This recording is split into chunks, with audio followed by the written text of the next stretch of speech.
Halo guys, jumpa lagi dengan saya Gunawan BST.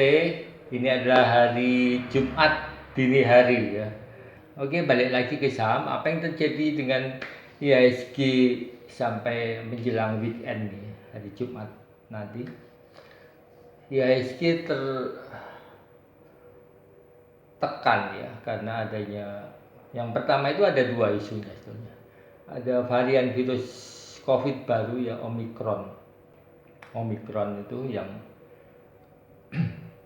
katanya belum masuk ke Indonesia tapi sudah ada di 23 negara.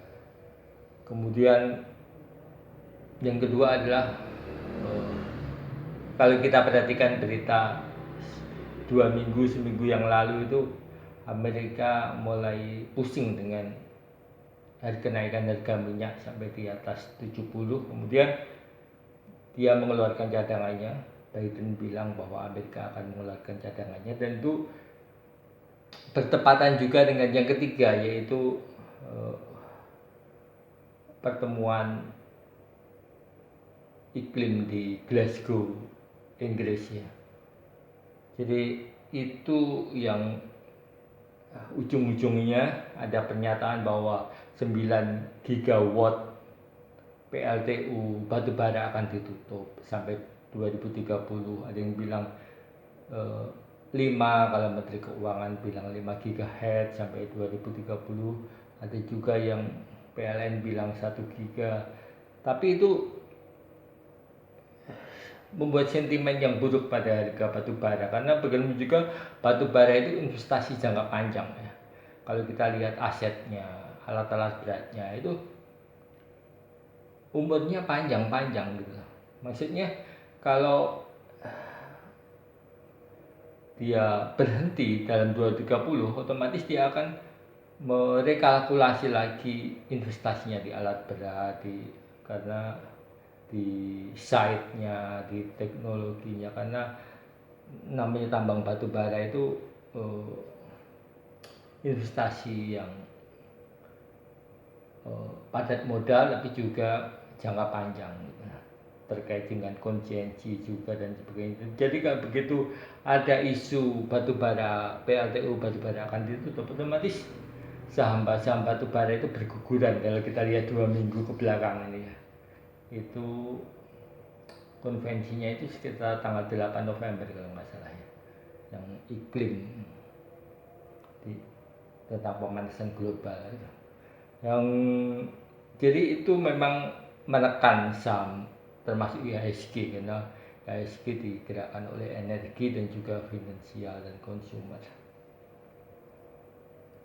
Dan kalau kita lihat bahwa gimana sih peta sahamnya sekarang ini, nah, ada yang menarik dari saham-saham itu, yaitu adalah saham MPPA, Matahari Putra Prima, dan Rans Market itu yang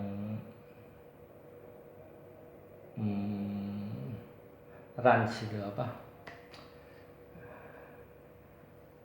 pasar swalanya Bob Sadino ya, almarhum. Nah, itu diakuisisi oleh Blibli untuk uh, memperkuat divisi press marketnya. Dan kita jadi lupa bahwa Tokopedia Gojek itu sekarang sudah beraliansi dengan Matahari Putra Prima melalui kepemilikan crossing saham. Seperti kita ketahui bahwa Matahari Putra Prima itu masuk juga Temasek dari Singapura gitu. Di sisi lain Temasek juga ada di Gojek Tokopedia. Jadi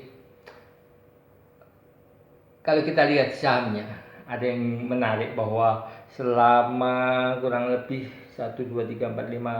5 bulan terakhir itu MPPA trennya menurun. Sejak ini sebenarnya lebih teknikal ya, karena begitu Temasek masuk kemarin dia naik tinggi dan sekarang terkoreksi. Dan ini kalau saya lihat dari Kamis kemarin ya, ini yang menariknya, bahwa ini menunjukkan perubahan arah.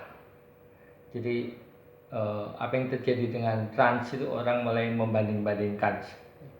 Trans itu belum praktis, belum melakukan apa-apa ya. Ya cuma di beli.com aja, tapi dari grup Jarum itu ya. Tapi secara corporate action belum terjadi apa-apa. Sedangkan MPPA sudah jelas menjalin penjualan lewat online, itu sudah terjadi. Jadi saya pikir saya berani pegang MPPA itu sampai hold sampai sebulan 2 bulan. Menurut saya ya sebulan 2 bulan itu akan fluktuasi dengan tren naik. Kita bisa ambil lepas hit and run di fase-fase itu, dan bukan berarti 2 bulan nanti juga akan berhenti gitu ya trennya, tapi mungkin ya sedikit relaksasi, sedikit technical koreksi sedikit, nggak apa-apa kalau itu terjadi. Tapi ya kita lihat dinamikanya setiap hari nanti ya. Begitu di indikator saya memang sebetulnya sudah cukup bisa membaca pergerakannya, teman saya nggak bicarakan, dan clue-nya hanya yaitu saja, saya pegang matahari bergerak 5 sampai 2 bulan ke depan. Jadi karena ini Desember ya, Januari itu memang 50-50, bisa jadi memang menanjak, bisa jadi terkoreksi kalau memang Desember itu ada window dressing. Tapi saya nggak percaya ada window dressing, dan saya percaya saham ini sudah mulai mendapatkan bentuknya, pergerakannya. Dan untuk range itu ya ini kan kalau kita lihat waktu akuisisi kemarin ya, oleh Blibli kemarin itu dia cukup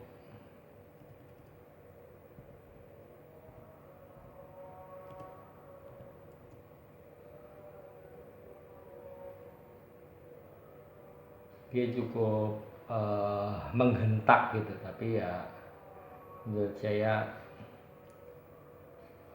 masih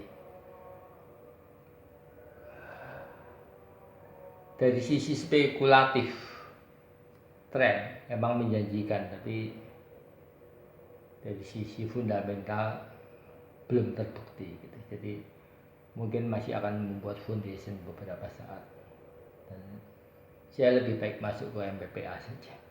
Oke, thank you, see you. Sampai di sini clue dari saya, semoga mencerahkan, dan ini hanya clue ya. Bagaimana dengan saham Bank Ina yang kemarin saya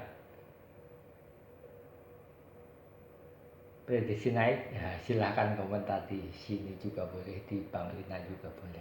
Thank you, see you next time. Jangan lupa like and share.